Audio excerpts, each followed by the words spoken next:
Hello, I'm Lans Calypse, and I just want to make like a quick tier list discussing what I think would be like the best jobs to bring to the next Ultimate for 7.51, the Dancing Mad. And the whole reason I'm making this tier list is because I saw a tier list from a certain someone who shall not be named, but that shit was like not trying to be mean, that it was actually god awful to the point it's like, fuck this, I need to make a tier list just out of spite. But for like, okay, like who is this chud trying to talk crazy? But I do these fights.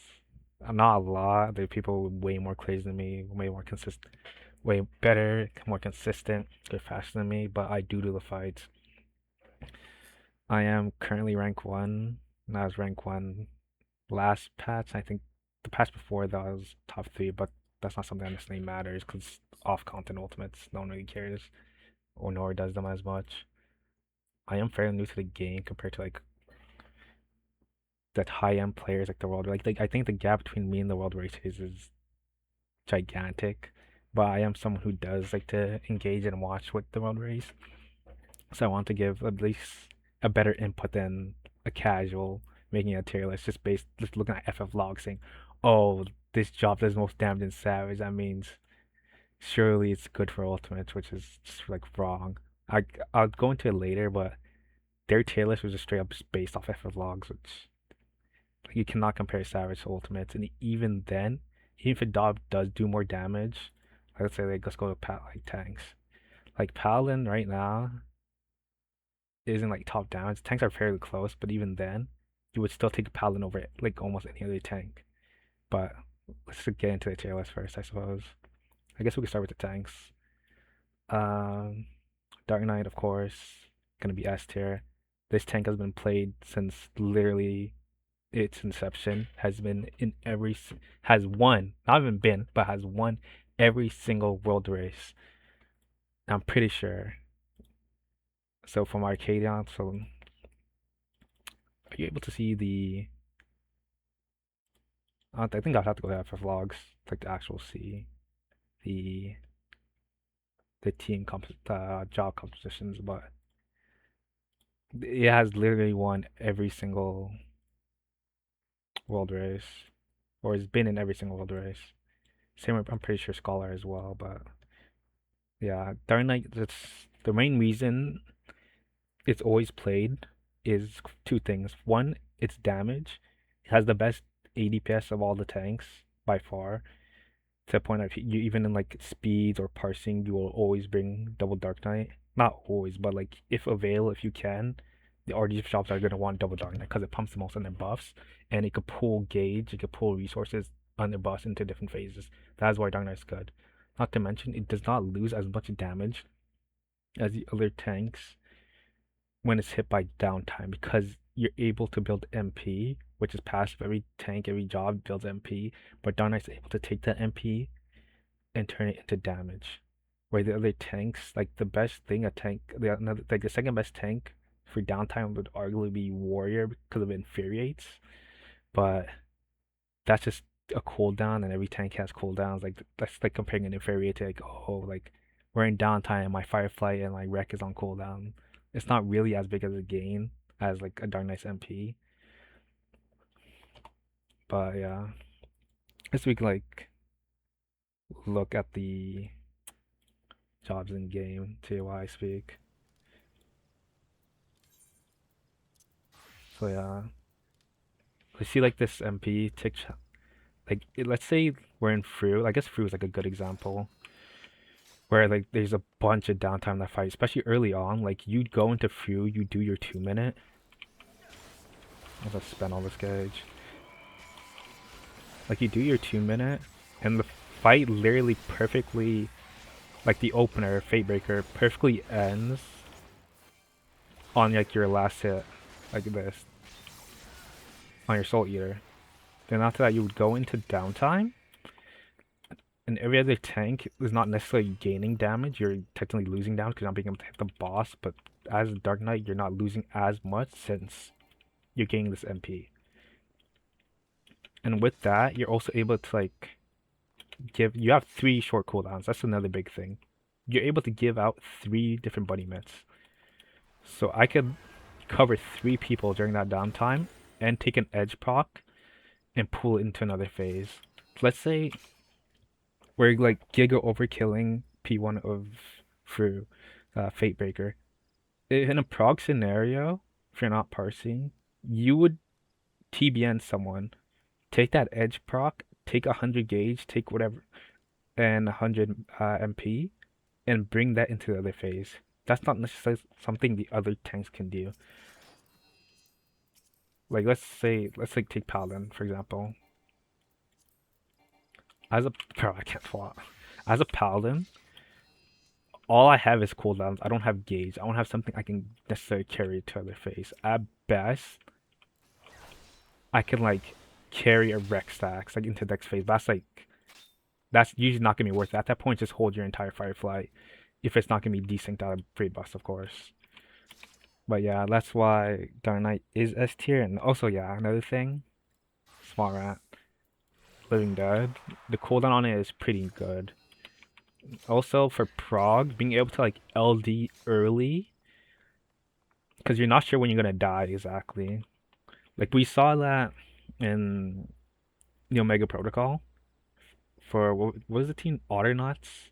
I trolled you old his old team where he LD'd super early because he didn't wasn't sure when everything was about to go off, but he was still able to see more because that Living Dead has that timer. Like, sure, you're still gonna die Living Dead because you're not able to hit anything, but that ability to be able to say, "Hey, we saw a new phase. Half the party is dead. You have your tanks up. They have their invuln. We can see a bit more. But you're not necessarily sure on the timing." So that's like one positive too, but that's not really something you consider. So yeah, Dark Knight S tier. Next tank, Paladin. Like Paladin, honestly, I think we're at the point after the rework. I think Paladin, like when was the rework? 6.3. I think Paladin has been mainstay since then. Paladin was, I'm pretty sure Paladin was also meta even before then, but like there were times where you actively were trolling by bringing up Paladin over any other tank because of first it lacked a personal mit, and two its rotation did not fit into the 2 minute meta. Sure, that was fine in Shadowbringers because you had multiple different buffs. You had like 1 minute, 2 minute, 3 minutes. You know, but so as a paladin, you were able to like, hey, like okay, the 3 minutes about to come up. I'll put like an extra Holy Spirit in there or stuff like that. But now in the 2 minute meta, that's something that's just not possible. So like they had to rework paladin to fit and conform into that. But overall, the real reason you're bringing paladin is not necessarily because of its damage. Like tank damage is whatever. Tank damage would rarely ever be the deciding factor of bringing a tank unless like there's a huge gap, like you saw in Abyssos with Gunbreaker Dark Knight over Paladin Warrior. But the real reason you're gonna be bringing Paladin is for clemency, the fact that it has two extra, not two extra, but an extra raid mid with passage, and for cover. But I think cover is probably truthfully the biggest reason.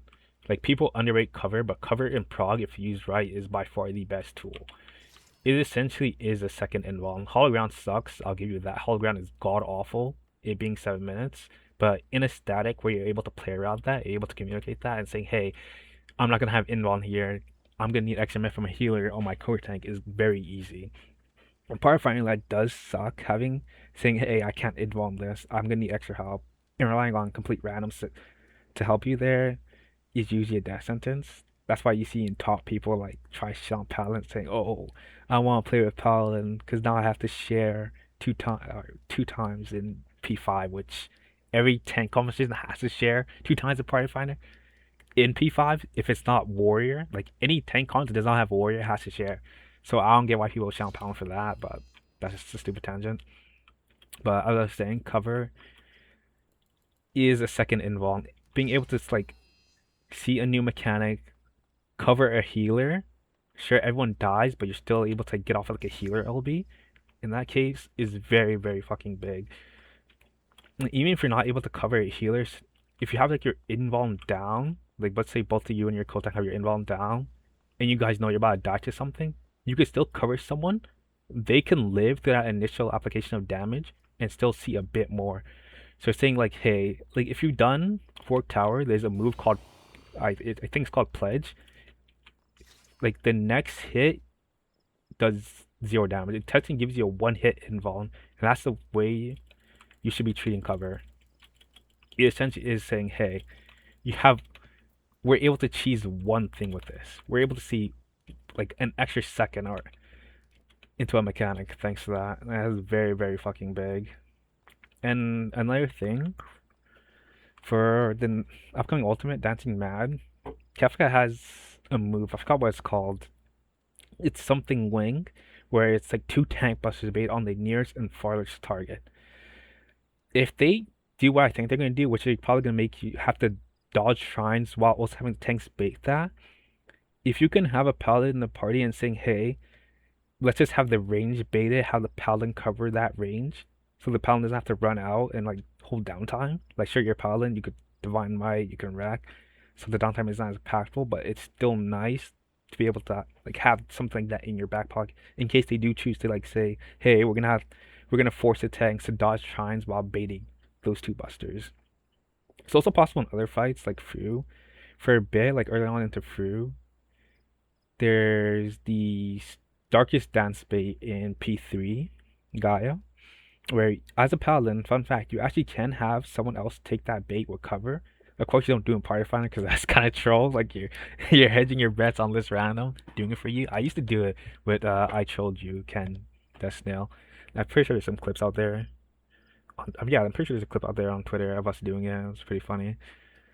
Right, you can have them run out and take that thing. Like I was able to say, "Hey, you take this, you run out and take the jump," because every time I'd actually fuck up my wreck there, and I wouldn't be up, so I'd actually have to run out there and like throw a shield up or divine might. So that was cool, but that's like a niche. But yeah, but the main reasons Paladin's S tier for wings, cover, and clemency. Not to mention, of course, wreck is insane. You got full burst, like what, 4 GCs, range burst that also cleaves, all over like 1,000 potency. This is fucking insane. It has been insane. It does great damage while having great utility.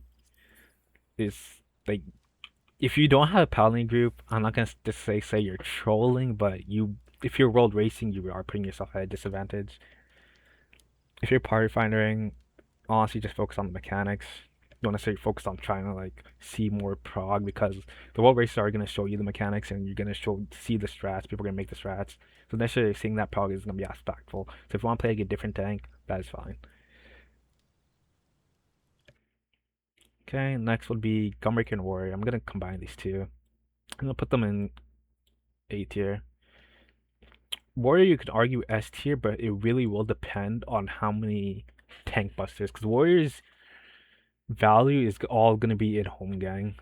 Warrior did get buffed, and Warrior is a gauge job, and gauge jobs do have a special value in ultimates because you're able to carry more damage into certain phases where other jobs are like cooldown based won't be able to do so.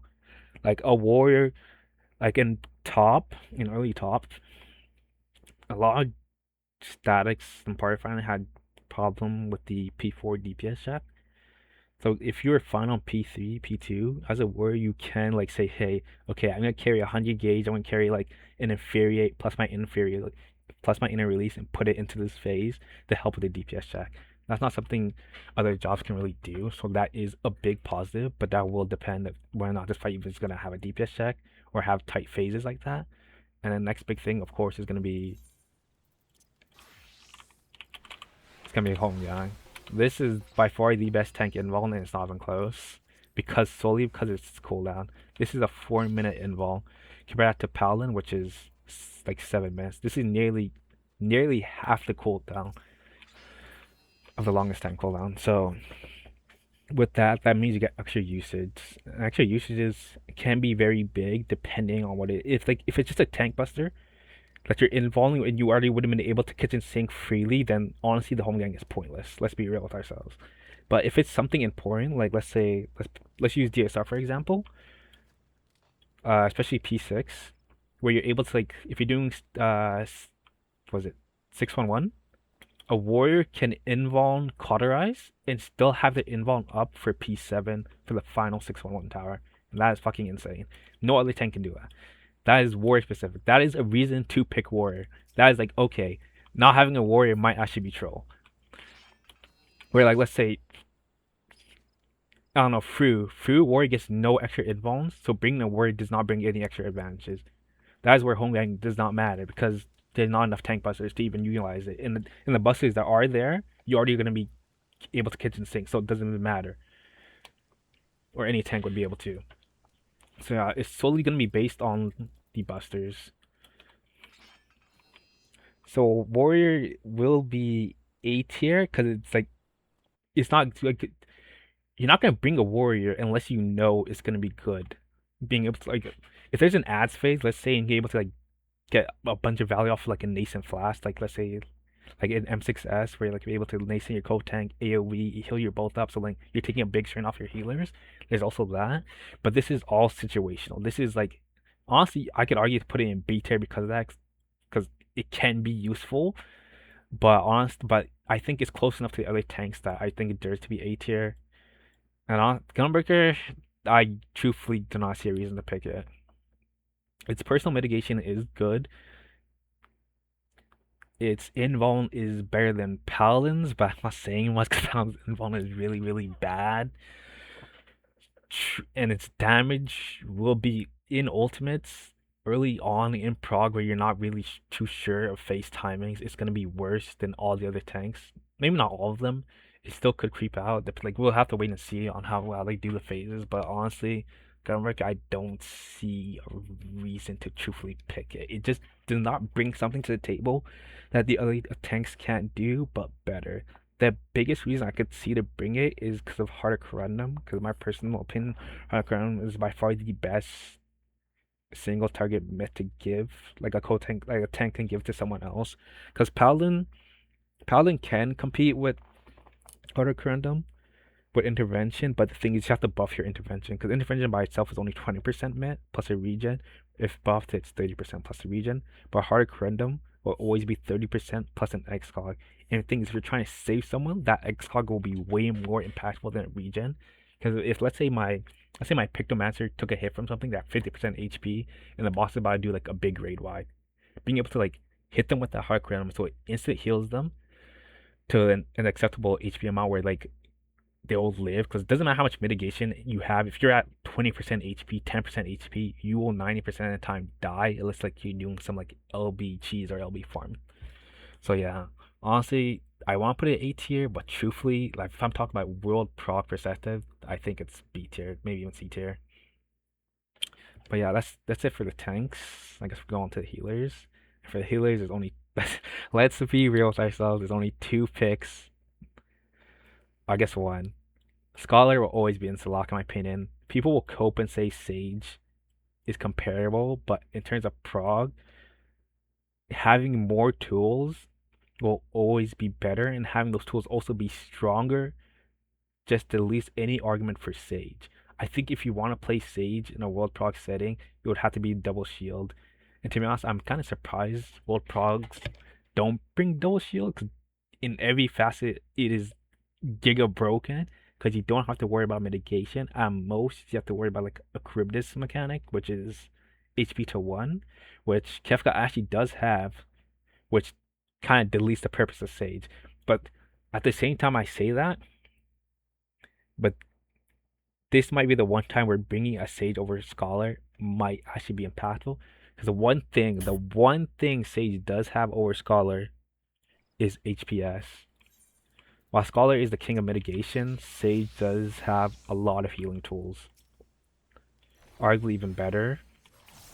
You have Exotrol, which is an off-GC, like, it restores HP for everyone, which Scholar does have with Indom. Oh, I can't change. Oh my goodness. Bro, this game is. Bro, I hate PlayStation players. You're the reason this game runs like shit. Sorry. Yeah. Which does have with Indom. They do about the same healing. But thing is, you also have more healing with Numa and Philosopher. physics. You have a lot of healing, like just like raw healing tools, which is like if they do a lot of Heartless Angel mechanics in DMU, that will actually be impactful. Because truthfully, let's be real, these buttons are useless. They all essentially all serve the same purpose. If they turned one of these into a mid button, just one of them, just like say, okay, let's turn Physis into 10% mid instead of just being a regen. Sage would be infinitely better than it currently is right now. The fact it's lacking that one extra mid button, on top of that having weaker mid, just makes it bad. Like all this Sage is so front loaded on this one fucking button, Holos. This button just does everything. And then when this button is on cooldown, you might as well be a pure hitter. Because all you have to offer the party is Carrico in terms of potential mitigation. Like, don't get me wrong, Penheima is good, but in a proc setting, it's no different than spamming GCD shields. Let's be real. Like, it's good because you can layer it on top of your regular shields, but this doesn't matter when when combining those two, it's still gonna be weaker than a freaking crit allo that I spread onto the party. Not to mention that can be boosted by multiple things like Dispiation and Feinu. Granted, I am Giga biased in a healing set. When I have to play healer and party finder, I'm either going to be playing Astro or Scholar 90% of the time. Unless it's like Uwu or maybe Ukab, where it's like, okay, the extra mitigation is not really going to matter. In fact, sometimes you want to undermit because of LB gain. But like, sure, then maybe I'll play Sage for the ease of use, which is another thing. Like, if you're going to play Sage, it's probably for personal reasons, saying, hey, this is like easier for me to play. It's more linear. I don't have to worry about like one button canceling something else out or having to worry about placing fairy. Which sure, but if you're world progging and that's your biggest issue, then I think that you have other things to worry about. But honestly, this upcoming ultimate might actually like make Sage a good option. Not saying Sage is bad. Sage has never been truthfully like unplayable. Every job is playable in this game. Let's be real. But I'm talking purely on World Prog. I do think Sage will be good. I think it will be better than it was before. But as it currently stands right now, in Ultimates, where these are the fights that are going to be hitting the hardest, these are the fights that are going to test your mitigation. I think being the one with extra mitigation, not to mention, Scholar's healing isn't even bad either. Like, you have Seraphism now, you have Emergency Tactics, which has like no cooldown when under Seraphism. You have Fairy, which can like if you're a good scholar, you know how to place your fairy. I know a lot of scholar players don't place their fairy around, but placing your fairy can be really impactful because it allows you to heal in places where other healers might not be able to reach. Like, let's take M11 for example. You can place your fairy on the in the middle and be able to heal the party when you're doing like when you're walking out. Like, say I have the tether and I see not necessarily see, but like the party's taking damage, of course. Now I'm like out with the tether, we just take our damage. I can press Fate and Noom and still reach the other half of the arena. Not Fate and Noom, but Whispering Dawn, excuse me. Or Fate Blessing. As a Sage, I would have to walk in there. Or like, let's say, Ooh, for example, where the heal has to run out with the tether and the Searing Wind. And as that, you cannot heal the party. You cannot reach them. You would have to like wait till the Searing Wind ticks, then run in and heal, then run back out. Where on Scholar, you just place your fairy in the party and the fairy can heal them. That is a big, big thing. But we'll have to wait and see, of course, because this is it's gonna be based on mechanics and like if they even give the healers anything. Because Fruit had nothing for the healers, to be real. Like, he had CT to heal, and that's about it. But CT is not that hard to heal. I've okay. Preface: I haven't cleared every ultimate on healer, but I have seen the final phase on every single ultimate on healer. I've done top on double shield, on Scholar. I've cleared DSR on healer. I've cleared Ukab on here. I've cleared Uru on healer. I've been in T. Actually, no, T. I've only been to BJCC, but I gave up because I could not stand those proc parties. It was so bad. Top, I've been to P6. Free, I've been to P5. So I've healed a bit of all the ultimates, but it's not my cup of tea, of course. But yeah, back to the tier list. This is what I put in for healers. Of course, it's a lock. It's gonna be Astro.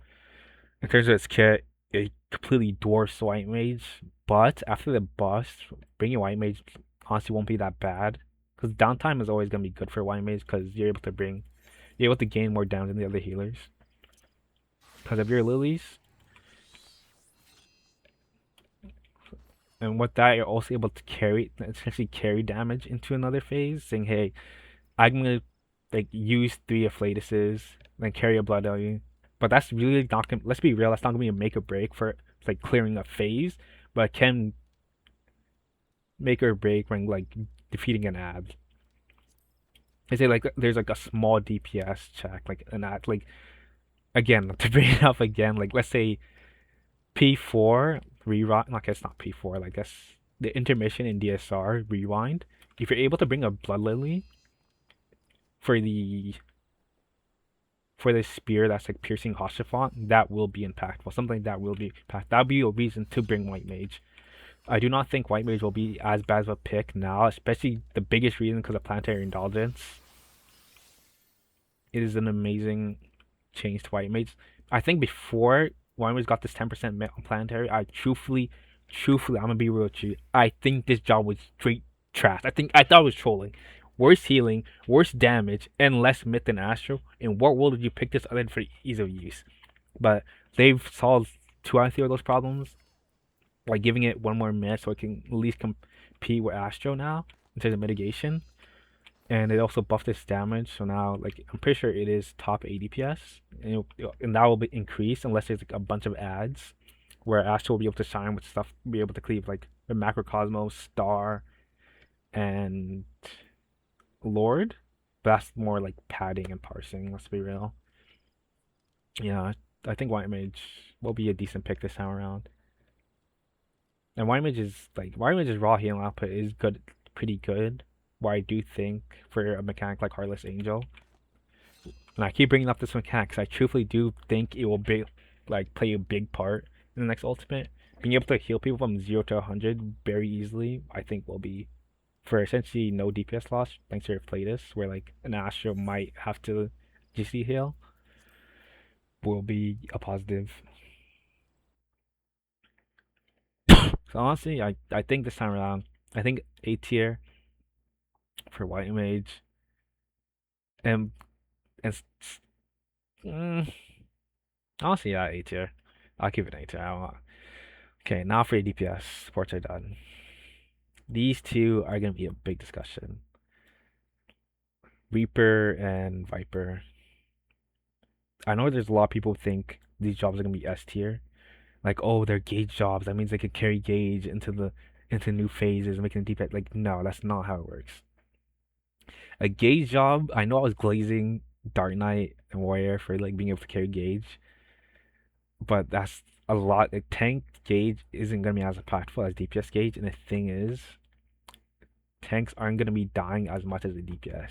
Like if there's a big raid wide and your party doesn't know how to bid it correctly yet, like this is your first time, the people who are gonna die to it are not gonna be your tanks. The tanks are gonna be the last people to die to it. It's gonna be your healers, it's gonna be your range, it's gonna be your DPS in general. And as a gauge job, if you die, it's over. It's GG's. Go next. Lose all your gauge, lose your buffs, and now you have weakness. Your sense are a sitting duck. You're gonna be doing no damage. And in the ultimate, in world proc setting, you are going to be dying. You are going to be getting weaknesses. You're going to be losing gauge. And not to mention, not even just you, but your party members. And if you have to spend that gauge, it doesn't matter. Not to mention, these jobs cannot build gauge in downtime. For a big example, Viper sucks. It is garbage until like the near end of P3 to P4. Or P4 is finally gets its shine because it's 2 target.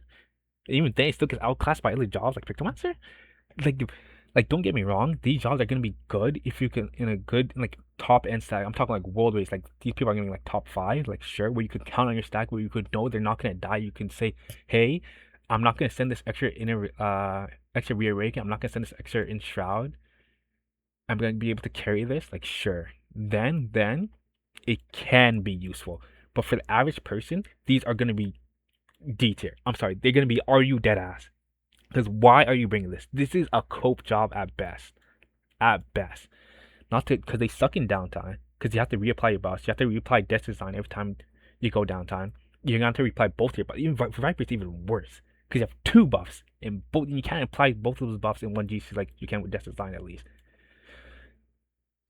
Like at best, it takes you 3 GCDs to apply both your buffs with Vice Winder into like at best you could do Vice Winder to Hunter's Coil and are they both cons? And Switzerland Coil.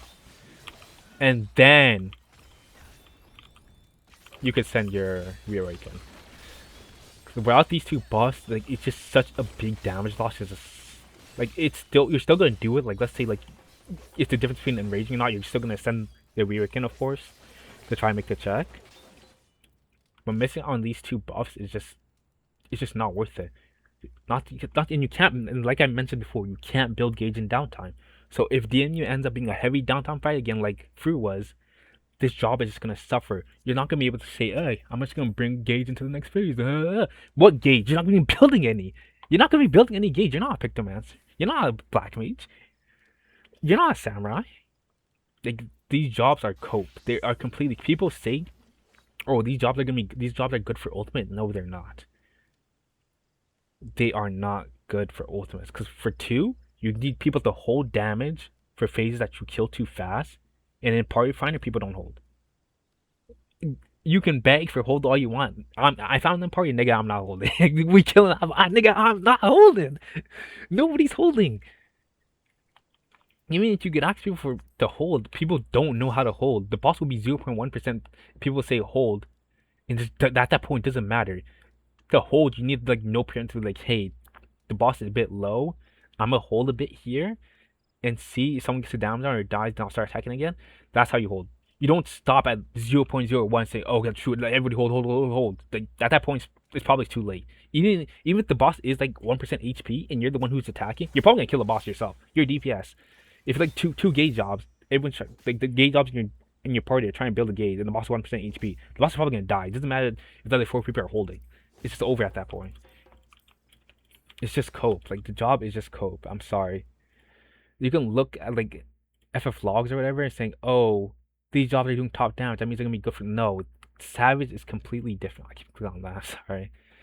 Savage is completely different. Like sure, Reaper is good in Savage, but Savage is full uptime. Sure, Viper is good in Savage, but Savage is full uptime. These fights are not full uptime. You're not gonna have permanent design uptime. You're not gonna have permanent damage and speed buff uptime on Viper. You're gonna be dropping these things and you have to reapply them. So it means you're gonna be spending GCs off those buffs where you're gonna be losing damage on top of being gauge negative. Like we could go to Fruit for example, since that's the most current ultimate. I guess we could go to like an older patch. An older patch. When did Fruit come out? 7.1, right? No, 7.2. Don't I change this? Yeah.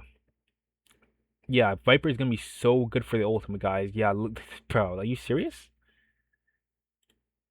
In what world are you bringing Viper? If there's heavy cleave, sure, but like it's just not like no, it's just not worth it. And also, you should be looking at CDPS when comparing jobs. If you're comparing like an RDPS and an ABS jobs, look at CDPS because that's like your actual value. Like CDPS is like 7 out of 8. What value does bringing this one job over any of the other jobs like will bring? That's what CDPS is in the short term. At least that's the way I understand it. Like it's just not worth bringing. Like my melee job is doing as much CDPS as a fucking summoner. Like no, that's not worth it. Like the cooldown jobs are just gonna be necessarily better because if a ninja dies, a ninja doesn't lose anything. Which I guess let's go back to the tier list and place the other ones. I think ninja will be good. I don't think it will be S tier. Actually, no, ninja will be S tier. Ninja because of Sukuchi. I was thinking of damage, but Sukuchi is an amazing tool for prog, being able to reposition yourself into anywhere on the arena. You know, to say like, oh, let's say we're doing Dynamo Delta. I should went into instance. Alright, talk. It'll be easier to place some markers and stuff. Let's say we're doing Dynamo Delta. and I'm let's say I'm blue tether, I get the monitor, and like we're all like panicking a bit because we're like remember we're still new to this mechanic. We're not completely sure what to do. Being able to say your stats not gonna be perfect. Maybe your stats like suboptimal and you position players in a way like makes the mechanic more difficult than it should be. Let's say you didn't have people positioned near like Omega Beetle and Omega and Final Omega. Instead, like you placed in between the two. So at that point, it's like okay, now we have to do extra movement. Being able to say, hey, I can bait the arm cannon, then go across the room, Sakuchi, boom, and place them on the right way. That is humongous. That is that will save proc time. Being able to save a round like that will be a difference maker. And no other job, but like Dracoon really has something like that. I guess Reaper has that too with their what's it called? I can't remember what it's called. I don't play much Reaper aside from Q40. Hell's Ingrace, yeah. But Hell's Ingrace, the positioning isn't as precise. Plus, you have more uses of Sakuchi. So yeah. So Ninja S tier. S tier for Sakuchi. Monk also gonna be S tier. Monk is just Monk after the rework, it's just good in ultimates. You can generate stuff in downtime, which is gonna be a big thing because ultimates are gonna be based on. That's what makes ultimates is that downtime is doing those trios, being able to like is fighting multiple bosses and being able to like generate your balls. Why are these called chakra? I can't remember. I don't play much monk. Also formless fist and a really good monk. Let me hit the boss. Can perfect balance in downtime and essentially get an extra usage of something. Look at this. Like, sure, I'm not hitting anything, but it's still giving me the. I'm sorry, I don't know the names. I don't play much monk. I'm just gonna say chakra to then like say, okay, I did that. Now the boss is not targetable again. I just got an extra elixir burst. I just put some extra potency into the boss that the other melees couldn't do, and essentially gaining a usage. See now how my perfect balance is like was on 10 seconds. It was about an overcap. Now it's on 10 seconds, and I got that extra elixir burst. Like that is impactful. That is big. On top of your chakra and your formless fist. Like monk's just good in terms of damage. But another thing is it has a personal and has utility with mantra. And the thing is, as I said before, you're always, not always, but 9% of the time, you're going to be bringing a scholar, and mantra does buff spread low, which is also impactful. Another thing is, with DMU, and I'm sorry for bringing this up again, but a big thing is going to be that HP to 1 mechanic, being Heartless Angel, and mantra will help you with that, on top of Riddle of Earth, or or Earth's Reply, the healing on Earth's Reply, on top of having a personal. It's just like monk is just good. The biggest detriment to playing monk though will be any form of like having to disengage like attacking the boss. Let's say we're dodging shrines. I call them shrines, but you know what I mean. Like the triangle exaflares in Kefka. Like if you're not able to hit the boss, there isn't really like a streamlined way to deal damage on monk. Like you would have to 6-side star. Like you 6-side star, you run out, but if you have to take multiple decent downtime, then it's like, okay, what do I do now? A good monk player, of course, is just gonna like do your thing, do your land, then come back in and hit the boss again. Or maybe you save a little fire, a little wind, and call it a day. So it's not as bad as before, thanks to now having those continuations on these two moves that give you a bit more range. But that will be something to think about, especially if we're forced to like hold downtime dodging those extra flares. I mean, the final phase has a hard DPS check that could potentially matter. But overall, I think Monk will be S tier.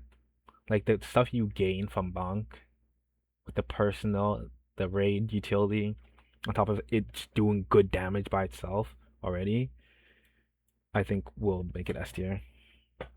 Next, Samurai.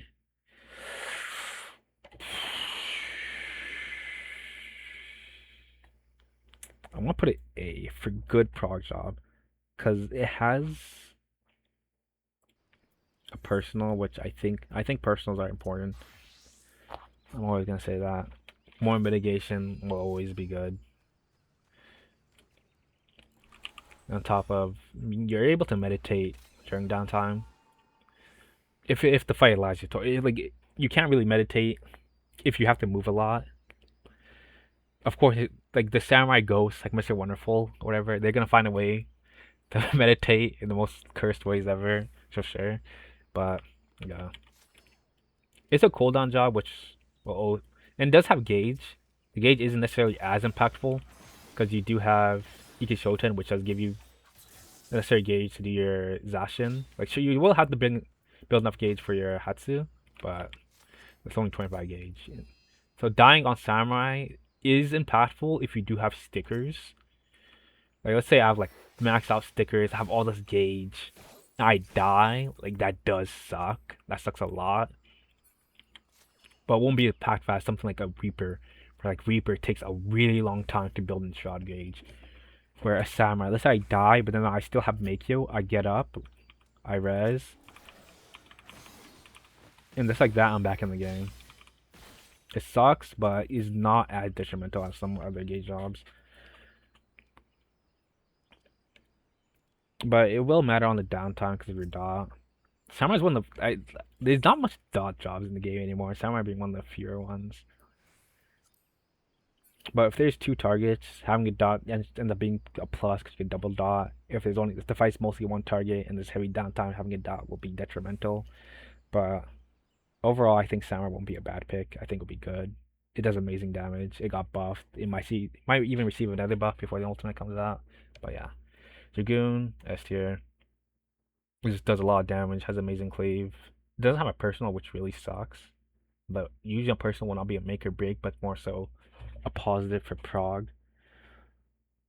Two has elusive jump that allows you to reposition very easily.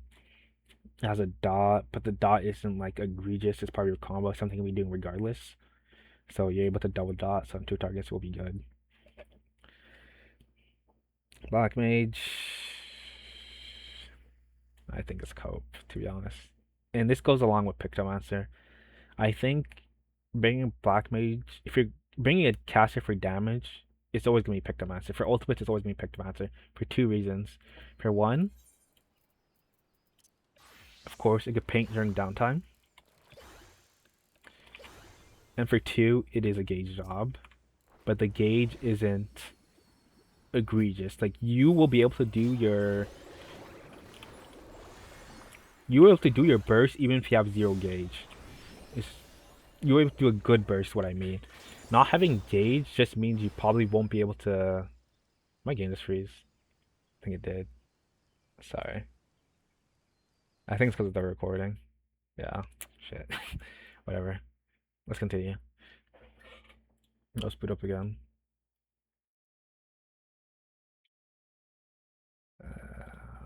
Let me cut this out. I'm probably not gonna cut this out, but I'm too fucking lazy. But having gauge is impactful because you could carry that into other phases. But at the same time, this rest of this kit does so much damage, like your hammers, your mog, your motifs.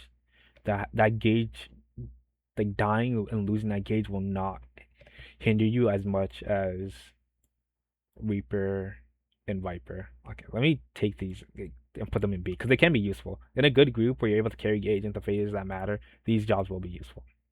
D for Yarita is safe for other jobs. I think Jito was insta lock.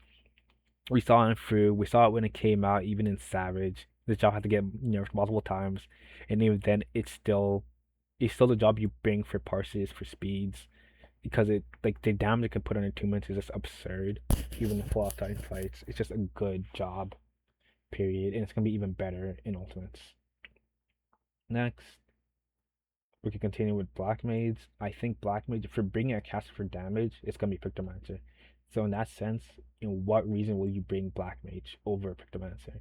And I truthfully I see no reason. Picto has better utility because its personal mitt can be turned into Rage 2 with Tempra Grassa. Black Mage's Mana Ward, sure, is more powerful in terms of itself, like what it gives itself, but two things. One, it cannot be turned into Rage utility, and two, it takes forever to apply. Excuse me. I'm pretty sure the application on that thing is like 1.3 seconds. I could be taken out of my ass, but I press that button, I'll take the damage and then it will apply. It is so. Do not rely on Mana Word. Do not rely on Mana Word. It's just a nice thing to have, but do not rely on it unless you're using it preemptively, saying like, "Oh, I know this rate." Like you're using it for like wave cannon on top or something. You're using it for like Giga Flares in DSR, where it's like you know it's coming, so you press it preemptively. But relying trying to use this reactively, no, it's too slow. And for honestly, for Black Mage, like I don't see a world like Pigtail has better cleave. It's better on two target. I'm pretty sure. It's better in downtime. It's a gauge job. I just don't see a world where you pick Black Mage over it as your one because you're not bringing back. You might choose to bring Black Mage over a melee, maybe, but realistically, 90% of groups are being bringing double melee, and if they do choose to bring double caster, it's gonna be Pixelmaster, and it's gonna be Red Mage. And Red Mage has seen huge changes with the changes to um, what's it called?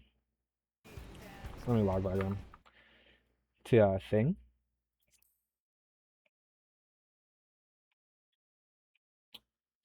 to its range combo. Sorry, I lost track. What I was saying to its range combo.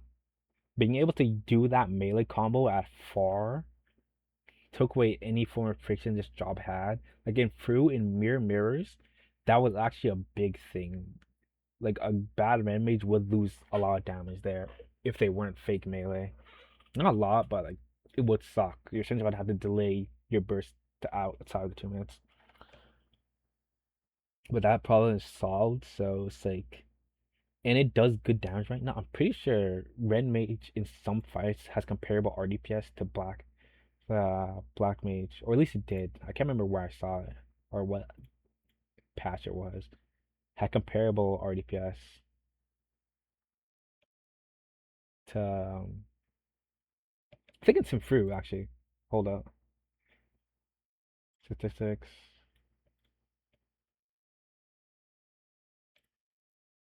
Where is it? It's right here. It's got 99.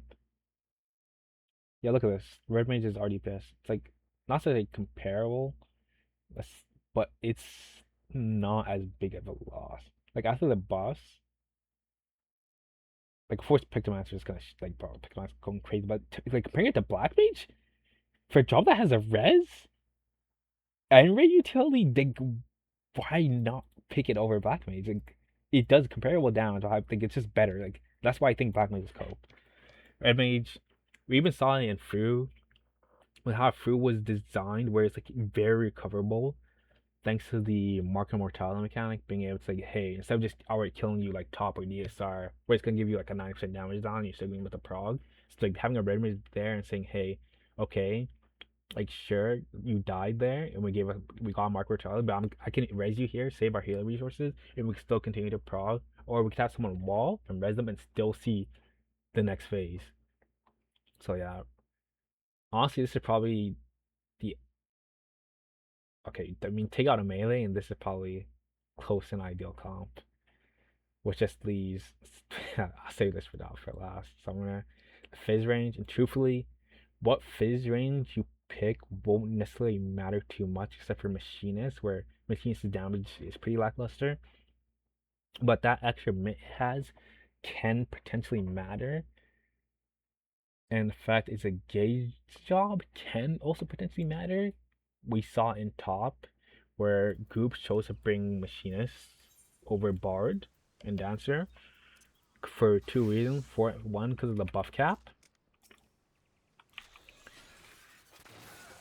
Like it didn't bring raid buffs, so if there's a bunch of raid buffs or debuffs in DMU, it having essentially no raid buffs can be impactful. And being able to carry gauge. Like you have two gauges, one for your queen and one for your what is called hypercharge. So being able to carry gauge instead of carrying damage to other phases can be impactful.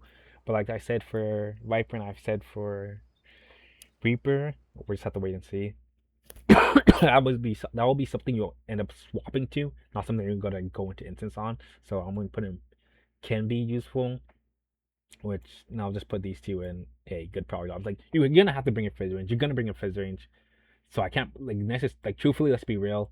All phase range belong in like D tier to where they currently balance, but you're gonna bring a phase range, so I'm gonna balance. I'm gonna place them in the tier list based on the fact that you have to bring a phase range anyway. So like these are two good prog jobs. You can't go wrong picking either of them.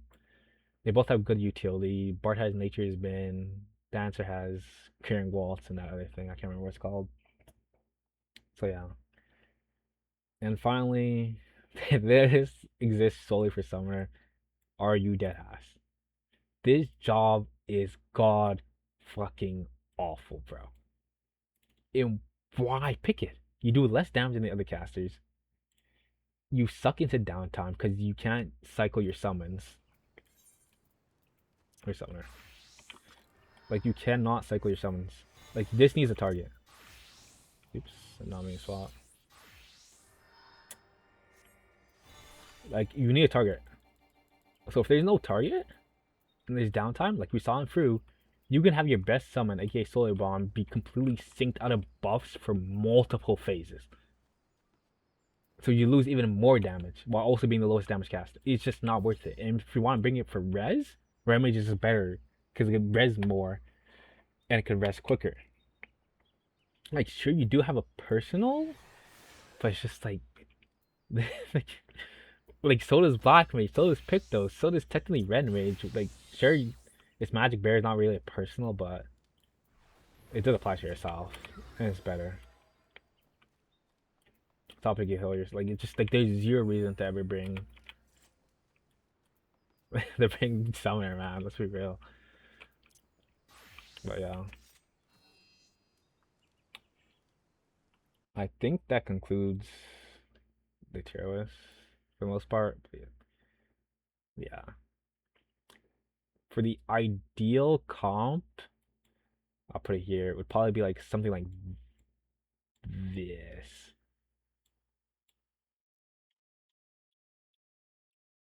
No, you probably bring honestly. You probably I think Dancer you could put in S tier first because you can dance partner Pictomancer.